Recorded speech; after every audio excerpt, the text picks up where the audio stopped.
Johnny and Carl, both 3.5-year-olds, were playing kickball. Carl goes to kick the ball, and he's running up to it, and he's so excited, and he reaches back his foot, and he kicks with all of his might.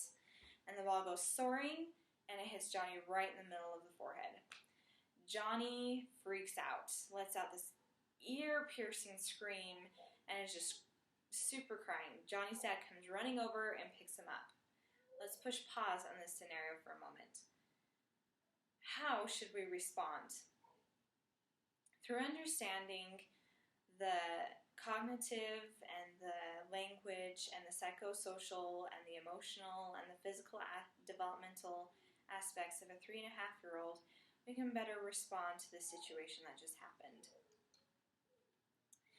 When a child is 3, the child has gained 85% of its adult weight, brain weight, by the time the child is 3. That's a lot. And then by the time the child is 5, it'll gain 95% of its adult weight and brain. Okay, so that's a jump between 15%. There is a lot going on in a 3 to 5-year-old's head. When a child is born, it has 100 billion neurons. That's the most that anybody is ever going to have.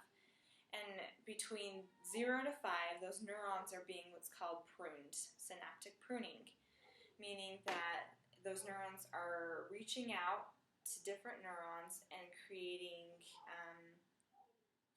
decoding experiences, creating how a child's going to move, how the child's going to interact, how the child's going to develop. And during that time, if whatever experiences the child is not accustomed to or is not given, it'll be pruned out. So for instance, if a child is not given a different language like Chinese or Spanish before the child is 5, then a lot of times synaptic pruning, those neurons will be pruned out. Doesn't mean the child can't learn it later and that those neurons can come back, but there's a lot going on in a child's brain during that time, and it's a very vulnerable time for a child. This is also a huge time for their language during 3 to 5. The brain is constantly sending out signals to the body to respond to situations. And you're going to see the child learning how to crawl, learning how to walk, learning how to jump, learning how to use his hands. And talking is actually the very pinnacle of those abilities. It's called motor planning. And the ability to talk is huge, and that is what a child is learning as it's going through synaptic pruning. So it's interesting because during this time, a child should learn 5 to 6 words, and they are learning the difference between same and different. So, for instance, not today, but tomorrow. They haven't learned yet, not today, but next week, but they're learning that there's a difference between objects or things or situations. So this is a really important time in a child's development. As we move into the psychosocial stage, we are also seeing there's a huge development going on between initiation and guilt. This is where they become aware of guilt and what it feels like. Now, an example of initiation is becoming more assertive.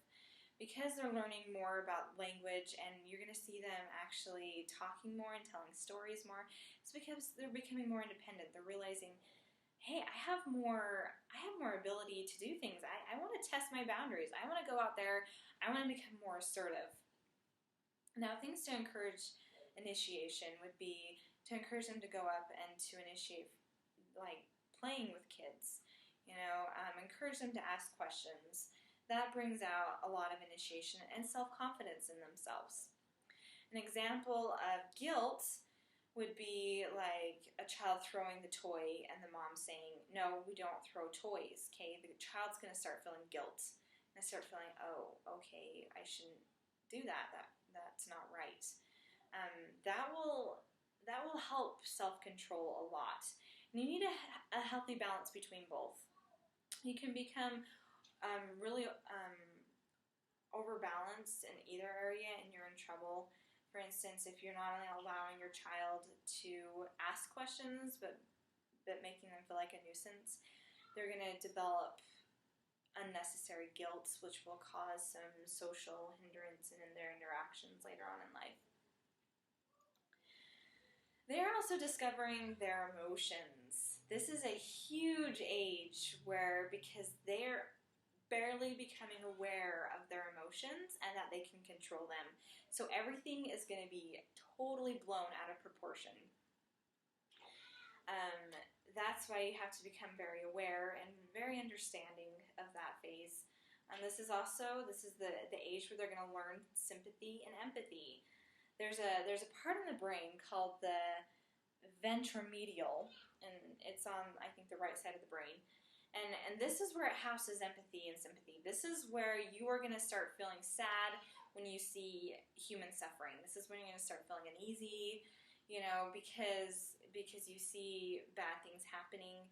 A lot of people who actually don't feel those feelings, sympathy or empathy or uneasiness when you see human suffering, whatever, they actually have that part of their brain, ventromedial, part of their brain damaged.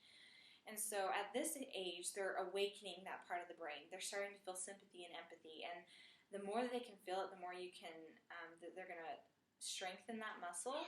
Then the stronger that muscle is going to become, and the more empathy and sympathy they're going to feel. Right now, it's only for stuffed animals and parents and caregivers, things that are really close to them. Also, at this age, they are really growing in their physical development. They're learning how to cut with scissors. They're really fine-tuning their fine motor skills. They're learning how to screw. They're learning how to make people with just arms and legs. I mean, this is the phase of a lot of exploration. Like I said, they're beginning to see more and more abilities that they can do. So they're going to explore. They're going to try to do as much as they can. This is also the phase that they're going to learn the very last stage of play, which is called cooperative play.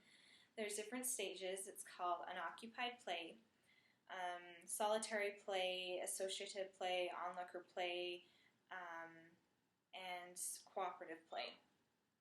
Now, it doesn't mean that they can't go back. As a matter of fact, play is circular. They're going to be going in and out of each one of those play abilities.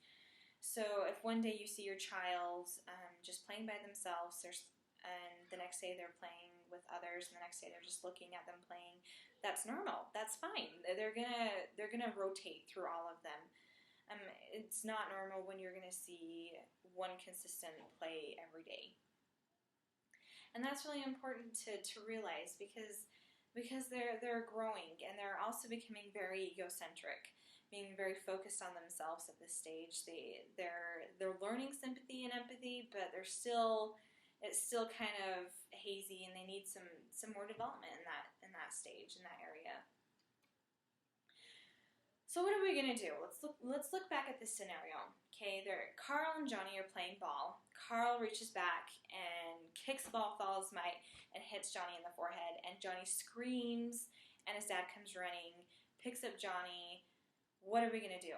Well, by understanding the different developments that we went over, we're going to be able to better handle this situation. Through cognitive play, we are going to be able to understand that Johnny has experienced this before, that he's probably experienced some sort of hurt, either with a toy or something hitting against him. It hurts. He knows how to react, okay? So we can understand that aspect. We're going to understand that Carl, who's over there, is probably experiencing a lot of guilt of what he did. Okay, you're going to see that he had a lot of initiation when he went to go kick the ball, because, like, hey, we're having fun. This cooperative play is great. I love this. I'm going to kick this ball. It's going to be great. And then it didn't end up great. He's feeling a lot of guilt. It's not so fun anymore. They're also experiencing a lot. You can see a lot of emotions. You can see Johnny becoming really. You're going to see Johnny becoming super exaggerated with his emotions. You're going to see Carl feeling sympathy and empathy for Johnny. So how are we going to respond to this? Well, the dad is going to respond to this through using reason, understanding, and encouraging. Those three things. So he's going to say to Johnny, you know what, Johnny, I know you're experiencing hurt. I know you feel sad. This wasn't a lot of fun, was it? And Carl, I know you're feeling guilty, but it made him feel bad, and that made you feel bad, and I know, and I'm great. Like, that's wonderful. Like, that's good. But can we just calm down? You know, nobody did it on purpose. You know, you bring out the difference aspect of what they're learning and say this wasn't on purpose. This was on accident. We give each other a hug and keep going. So through understanding those different developmental techniques, you are going to be able to help situations a lot better.